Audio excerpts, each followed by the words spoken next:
आज बनवूया माझ्या मुलांच्या आवडीचा व्हाईट सॉस पास्ता. बऱ्याच दिवसापासून बनवायचा होता, तर ही रेसिपी तुमच्याबरोबरही मी शेअर करते. एका पातेल्यामध्ये पाणी, मीठ टाकून व्हीट पास्ता बॉईल करून घ्यायचा आहे. उकळल्यानंतर एका चाळणीवर ट्रान्सफर करायचा आहे.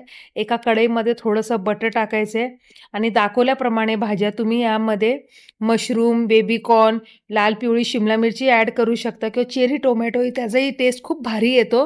परत एका भांड्यामध्ये थोडंसं तेल आणि बटर टाकून मी दाखवल्याप्रमाणे छोटी वाटी मैदा घ्यायचा आहे. कारण सॉससाठी हा खूप महत्त्वाचा आहे.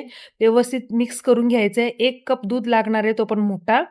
जर तुम्हाला गुठल्या असं वाटत असेल तर मिक्सरचा वापर करा. मी इथं मिक्सर वापरलेला आहे. दूध टाकायचे आणि आपला सॉस आता रेडी झालेला आहे. यामध्ये जे मसाले टाकून घेऊया. चिली फ्लेक्स टाकायचे, ऑरिगॅनो, मिरी पावडर आणि मीठ टाकून सॉस तयार आहे. यामध्ये लगेच आपल्याला भाज्या ॲड करायच्या आहे.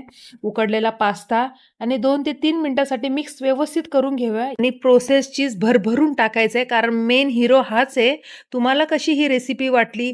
आणखीन कुठली टिफिन रेसिपी जर माझ्याकडनं जाणून घ्यायची असेल तर मला कमेंट करा, लाईक करा, शेअर करा, सबस्क्राईब करा. Thank you.